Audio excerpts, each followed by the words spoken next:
How do organizations address aging while operating on multiple continents? Welcome to What's Next Canada, Canada's premier aging and brain health conference, repurposed for you in a special podcast series. Listen in to this panel discussion entitled Global Partnerships, Tackling the Multinational's Aging Challenge. The moderator is Mel Barsky, Director of Business Development at CABI.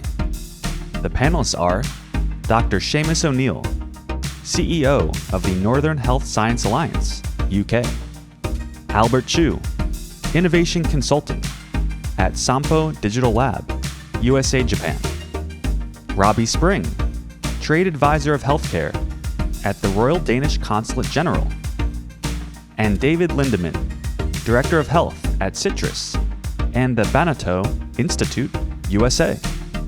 Here we go. Now streaming, listen in to Global Partnerships, Tackling the Multinational's Aging Challenge.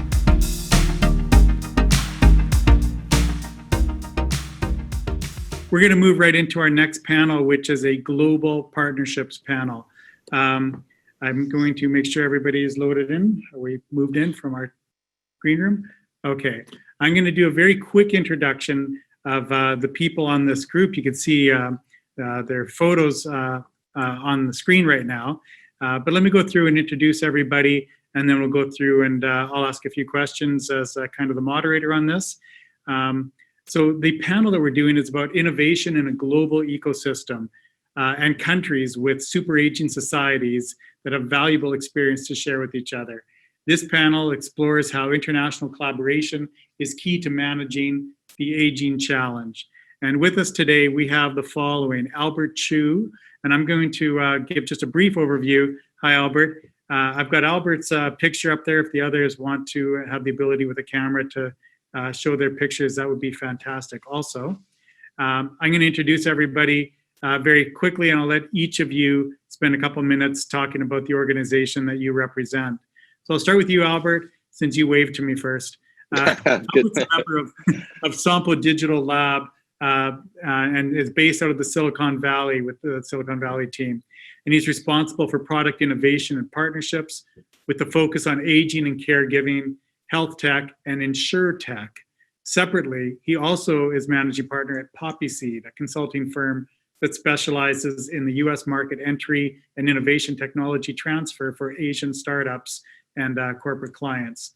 Albert and SOMPO Digital Lab are very generous and kind sponsors today of this afternoon of contributing 500,000 yen for our pitch competition this afternoon.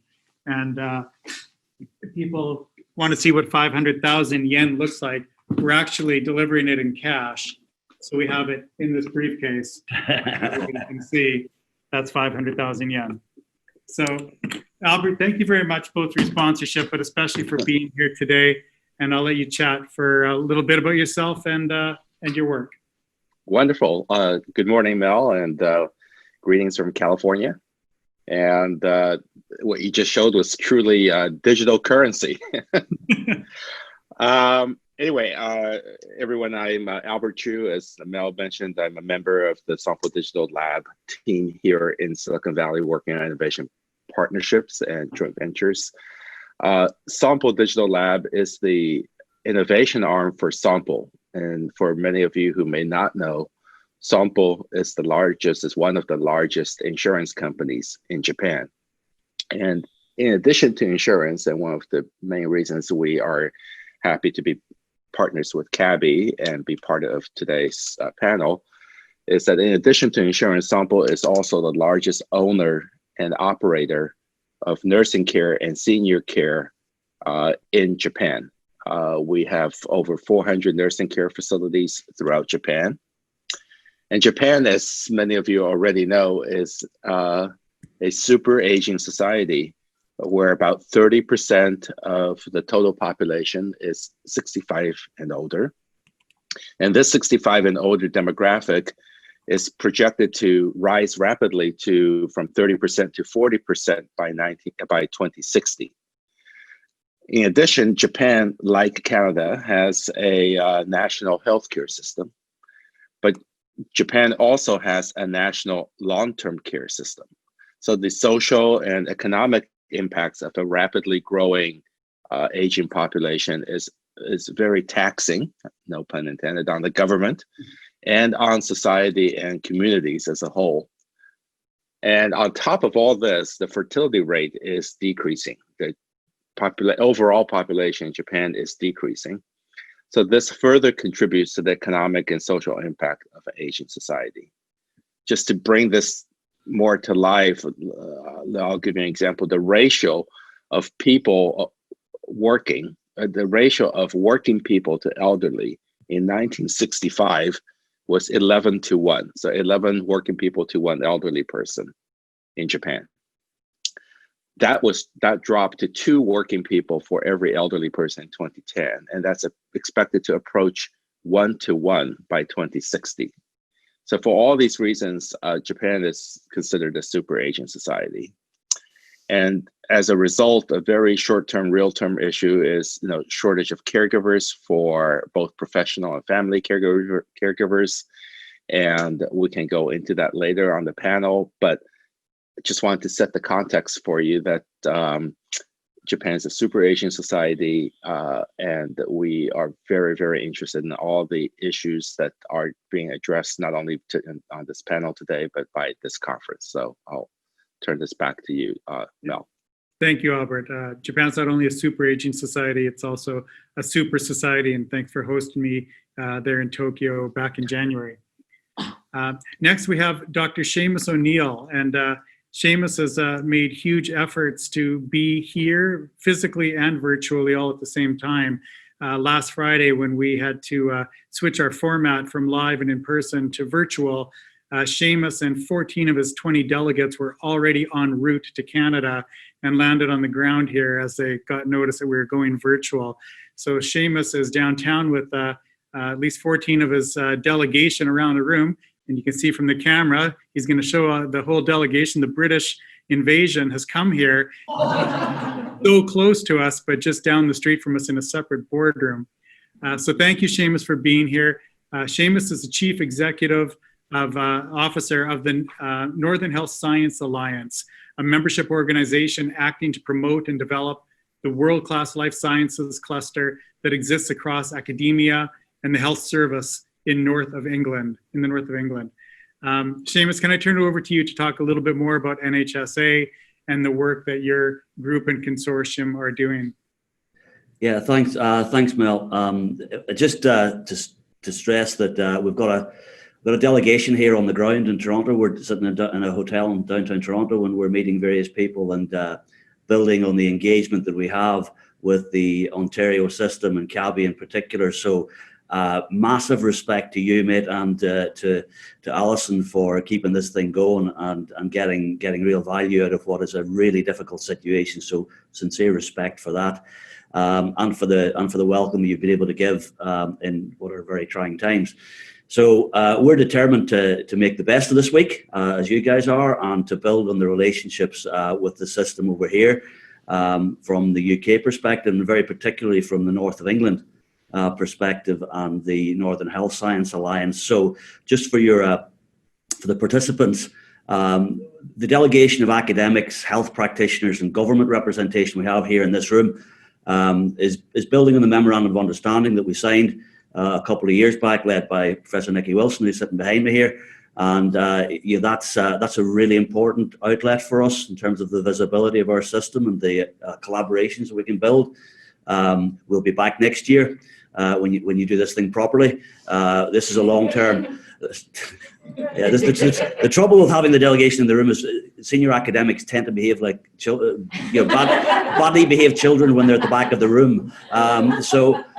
Okay, so the aim this week and the aim for progressively is to build links, create collaborations, and ultimately deliver benefit for the citizens that we serve in the north of England. So the organisation that I run, which is leading this delegation, but there are partners, as I say, from government and so forth who are out with the organisation. So we're a membership organisation. We represent the health and life sciences cluster that is the north of England. And the detail of that is you need to think about the universities and the care delivery organisations that serve 16 million people across the north of England. Those are big cities like Manchester, Liverpool, Leeds, Newcastle, Sheffield, Durham, Lancaster, and the hinterlands around those. So similar issues to Canada, scale, big population, but massive inequalities, both within cities and within regions, and also inequalities between the north of England and the rest of the UK as well in terms of healthy life expectancy. So, but we have 10 big research-intensive universities working hard on this, 100,000 STEM undergraduates, 30,000 postgraduates, huge expertise across the various disciplines of aging. And that's why we're here, to build those partnerships. But we also, probably uniquely as a cluster building organization, we really tie in the care delivery, the National Health Service side of things. So there are 10 big NHS trusts, as they're known, delivery agencies. And there's 150,000 staff there, a budget of 6 billion across those 6. So this is a serious aggregation of power, and both research power and innovation uptake and evaluation as well. We also have the academic health science networks, which as members, which are unique organizations, and they focus on the identification of unmet need, which we always try to start with, particularly in partnership with companies. We try not to start with the product looking for a sale. We start with the need, which is a market to aim at. And we bring all that together. So just in summary, as an organization, our brief, and we're trusted by all those organizations to mobilize, to convene, and to create value across what would otherwise be silos. And we know how organizations work.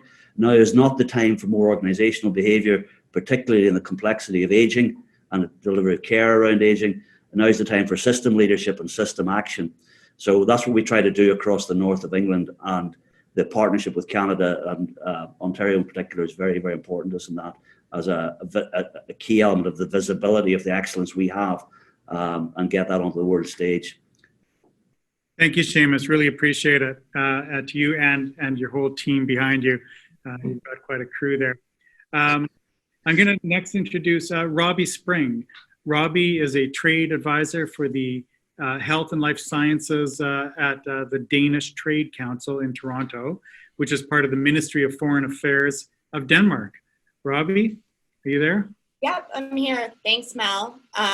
So it's great to be here virtually. So just a brief intro of myself. I previously worked at Baycrest for over 10 years and still do some work for Baycrest. So I'm a big fan of all the work you guys are doing at CABI. So with my role as a trade advisor, I'm not Danish, I'm a local hire, but what I do is I help Danish health and life science companies come to Canada.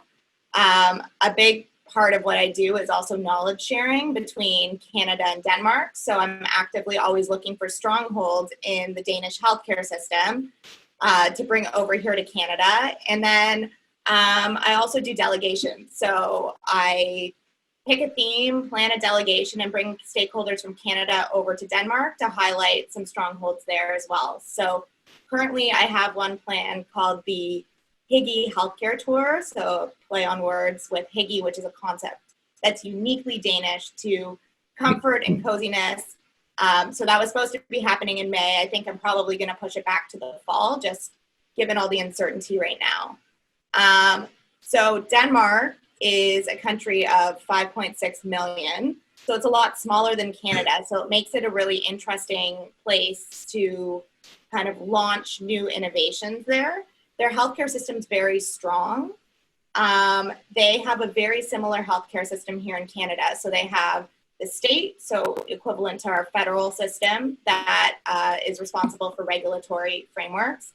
Then you have the region. So there's 5 regions. I would say those are comparable to our provinces here, which do hospitals and GPs. And then you have your municipalities. So there's 98 municipalities, and those are responsible for elderly care and dementia, rehabilitation programs. And Denmark actually has funding for home care. They want to keep residents and patients out of either elderly care or the hospital for as long as possible. So they encourage the implementation of new technology, and they actually fund the implementation of new technology to keep residents happy and safe in their homes and healthy in their homes. So that's it for my intro right now. Thank you, Robby. Appreciate it. And last but not least, David Lindeman. David is Director of Health for a group called CITRIS, which stands for the Center for Information Technology Research in the Interest of Society, and the Banatao Institute at UC Berkeley in California. He's also Director for Technology and Aging, the CTA. David, thanks for joining us this morning, very early your time. Thanks for making it. Thank you, Mel, and delighted to join my colleagues on this panel, but I also want to, again, congratulate CABI for moving this forward in a very difficult time, particularly since we're all very concerned about vulnerable populations. And again, appreciate your leadership in moving this forward. At CITRIS, we are a multidisciplinary, multi-university system, an innovation ecosystem that's been focused on not only tech transfer in the health and aging space, but across multiple sectors. We're the largest system within the University of California that brings together over 400 faculty, postdocs, researchers in this space to really advance new technology, which has been challenged by the state of California to have an impact on society. We're very fortunate that this entire program has worked from a basic problem-based area to identify different issues that can benefit society. And in the case of aging and health, looking at areas that we can find scalable, sustainable solutions. We're involved in programs that range from family caregiving to the workforce to systems approach, but of course, always focused on the older adult at the center of this area. Over the years, we've created quite a dynamic innovation process that ranges from tech design and innovation and co-design principles, all the way through funding the startups that come through our system. We have incubators, we have programs that work with industry, and most importantly, we work with older adults in the design of our different technology solutions. So again, we've worked with older adults, family caregivers, workforce in new innovations. Some of you may know Safely You, which came out of our program. And again, we're looking at fundamental solutions that can be scaled not only domestically in the United States, but globally, and have partnerships throughout the world with both institutions, academic institutions, industry, and government. And again, we'll look forward to sharing more of those details as we get into our conversation. But I'd just like to again thank you for leadership at CABI, who's been a wonderful partner and leader, and we look forward to many more collaborations with your wonderful system. Thank you, David. We look forward to seeing you again very soon, hopefully at the Silicon Valley Boomer Summit in June, where last June you were kindly sporting a Toronto Raptors jersey when the Golden State Warriors lost to the Raptors. But we won't go into that. Let me go around and have a few questions. I'm sure we'll talk about that many more times. Well, maybe this June that challenge. Hope those two teams will be back again in the finals. Let me go around and ask a few questions to the team, if I may. We have about 15 minutes or so, and if people from the audience would like to send in any questions for this illustrious group, please enter them into the chat box and we'll read them out for the team to answer towards the end of this panel. So my first question is, describe innovation in the longevity sector in your home country. What unique features drive innovation in this space? I'm going to start first with you, Albert. Albert, I think we still have you on mute. 1 second. You're unmuted now. You should be unmuted. No. Can you hear me? No. No. Can you hear me? Yeah. All right. Thank you. Yeah. Thanks, Mel. So innovation in Japan. As I had mentioned earlier, Japan being a super Asian society, there are some very, very real short-term crises, for which I think most of my panel colleagues have said that innovation can be a huge determinant and factor in helping. So I think one of the key areas that we're looking for innovation is around caregiving. As I had mentioned earlier, there's a shortage of caregiving, both professional and family caregivers in Japan. So any technology and innovation that can help reduce the burden of caregiving by increasing efficiency, reducing costs, and at the same time, hopefully improving the quality of care is an area of innovation. So you may have already seen some trials and robots, for example, coming in to helping out with professional caregiving, automating, etc. At SOMPO in Japan, SOMPO Care has a future care lab, which shows and demonstrates in a physical environment in a simulated caregiver facility, how technology, all sorts of different technologies can help in caregiving, ranging from robots, as I was saying, to helping with bed turning and even automated self-driving wheelchairs, for example, are some of the areas that we're very, very much interested in. And in addition to caregiving, of course, other areas, and I think it's very similar with other aging societies, are in the innovation that we are seeing in the area of dementia or brain health innovations. So we're very interested in. David Lindeman had mentioned Safely U, so we have been talking with Safely U, looking at taking their AI platform for fall detection in memory care facilities to see how relevant that we can bring that into Japan.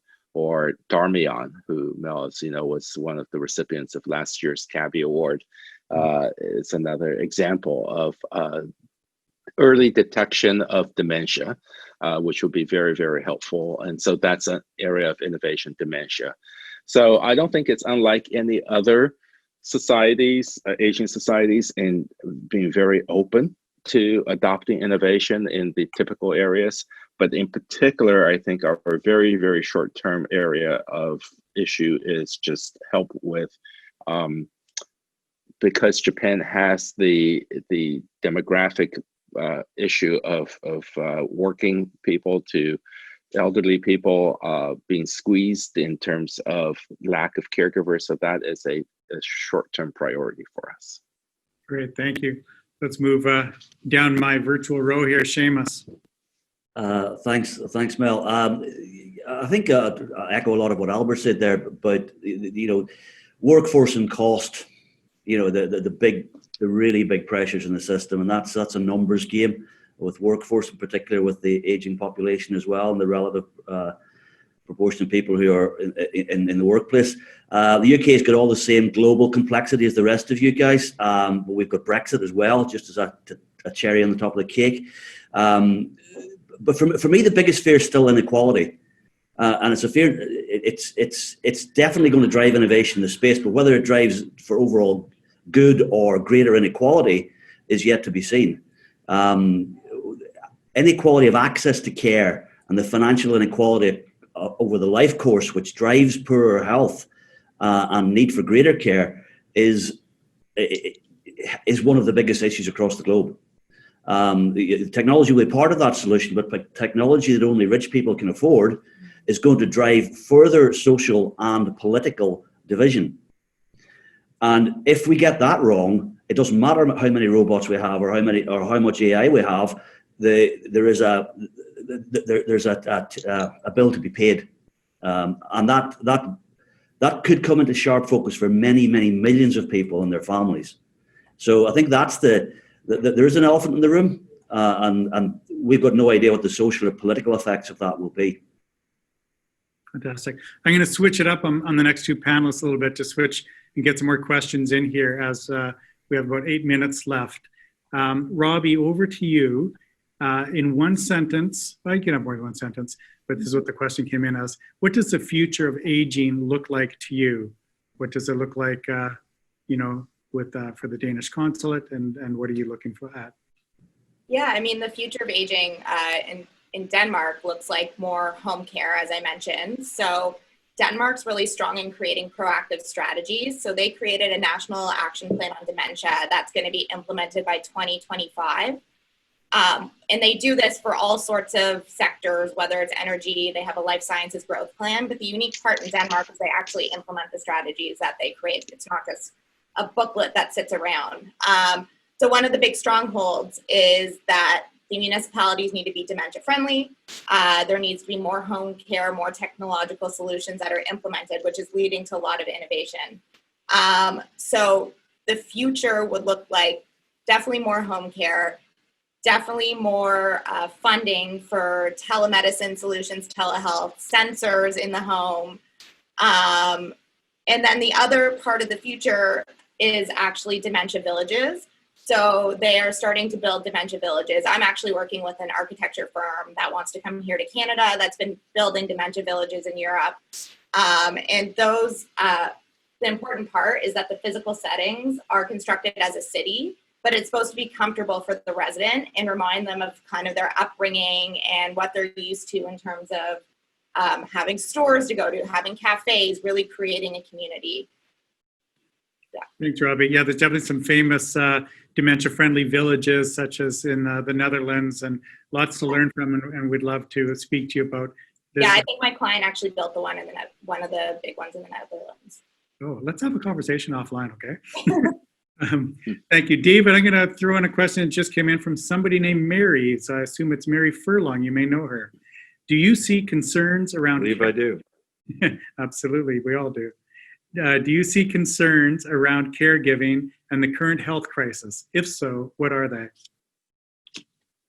Oh, great question. Well, let me just first follow up with my colleagues to reinforce that I think this entire area is, as we look forward, it is really promising and opportunistic as we're looking forward, that it really is going to require the integration of technology with financing, with policy to move the entire system forward to address what Seamus is saying, from inequities all the way through to innovations for the large number of older adults who will need to be engaged. And that really does get to your question, Mel, because we're going to be facing individual issues such as this current crisis, and it involves both the older adults themselves to help themselves protect each other and protect themselves, as well as providing services for the workforce, engaging caregivers, and using technology solutions will be an amazing opportunity, particularly data science. I'd just like to reinforce that I see data science underlying and machine intelligence underlying so many of our solutions going forward, even to address some of these challenges, identifying different problems, hopefully before they occur, but if they do, giving us solutions that we can move forward with quickly. Fantastic. Thank you, David. Another question. I'm going to throw it to you, Albert, first. If you had one wish in support of seniors aging well, what would it be? Wow. I think my one wish would be the wish that everybody will be able to live every day of their life the way they want to. And I think that we are moving there. You know, I see being optimistic, you know, cures for hopefully cancer and dementia and many other brain health diseases, etc. I see that more and more policies and innovation being addressing some of the topics that Seamus and David were just talking about, inequalities to just better quality of care and quality of life.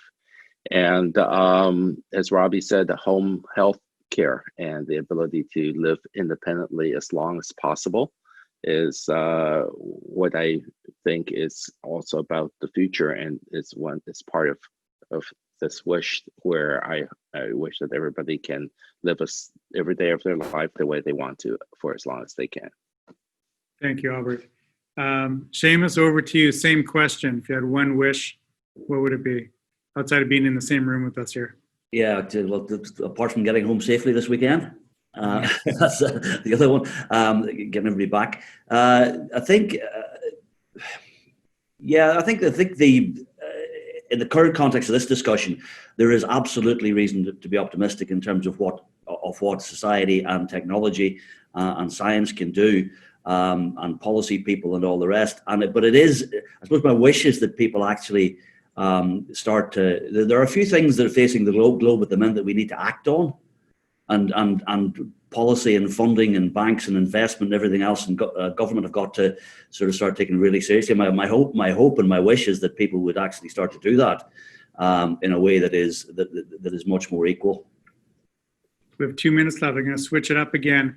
Robby, we had a question that came in that's kind of related to something you're talking about before, so I'm going to direct it to you. The question is, some people with dementia call dementia villages dementia ghettos. What are your thoughts about group homes embedded in the community? That would be truly inclusive.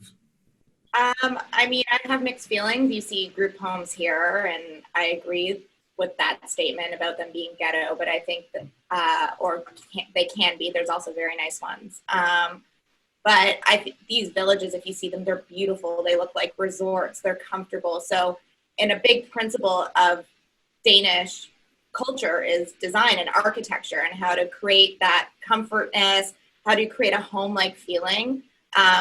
They have, like, even for people with special needs, these like home-like settings where you can call them group homes, but you live independently and you have community areas. But these are structures that are so beautiful. I mean, it's top class architecture. So I think if you're building well, and if you're not building based on cost, but you're building on value and long-term value, then they're not ghettos. They are villages, and they will last for a long time, and people will want to live there. Fantastic. Thank you, Robby. David, I'm going to ask you to close us up here, and I've got a slightly different question for you. And the question is, what are you looking for? What would you look for in an ideal global partnership? And you formed a number of partnerships yourself with CITRIS from folks from China, around the world, really. Can I turn that over to you? Well, perfect. Thank you, Mel. And I would look to the models that CABI has established, the ones that we have there, and that our colleagues on the call today each have established some wonderful relationships. And I think that comes from first understanding the fundamental problems and issues that our ultimate populations or the folks we're working with, whether older adults, workforce systems need, but then looking at ways that we build off problems, not just applying new technologies or new innovations without looking at the fundamental need, and looking at, as I mentioned before, that scalable, sustainable process that we're going to be able to, anybody that we would like to work with would be taking an innovation, an innovative idea, and being able to look at applying it as broadly as possible, global impact. I think that's what we're all about. And again, we appreciate the leadership that CABI's had in this area, and all the colleagues on the phone today, because that's what we all need. We need to find partners who are looking beyond themselves and looking at how we can have as great an impact on society and the benefit of older adults as possible. Thank you so much, David. Everybody, thanks for the whole panel. I'm going to ask one thing from each of you. One word, in one word, what is your hope for senior living moving forward? Albert? Independence. Seamus? It's imminent. Imminent. David? David, one word. Promising. Promising. Robby? It's 2 words, but person-centered. Fantastic. Thanks, everybody. My Apple Watch is telling me it's time to stand up. Therefore, practicing good health, I think we all got to walk around and take a quick break and get a little exercise. But don't anybody go away, because we have hundreds of thousands of yen to give away this afternoon, thanks to SOMPO again. So we look forward to having everybody come back. We're going to start at 11:20. So in 20 minutes from now, 20 minutes after the hour, for whatever time zones people might be in right now. Okay, thanks everybody. Thanks my panelists. Yes, thank you. Thank you. Thank you.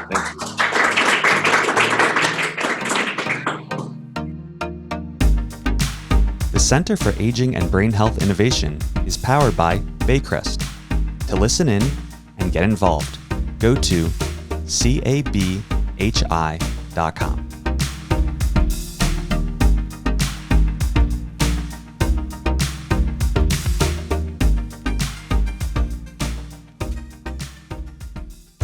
The podcast technicians behind the scenes are Podtex. Share your What's Next Canada podcast ideas with us at www.podtex.com. PODTECHS. Podtex, your partners in podcasting.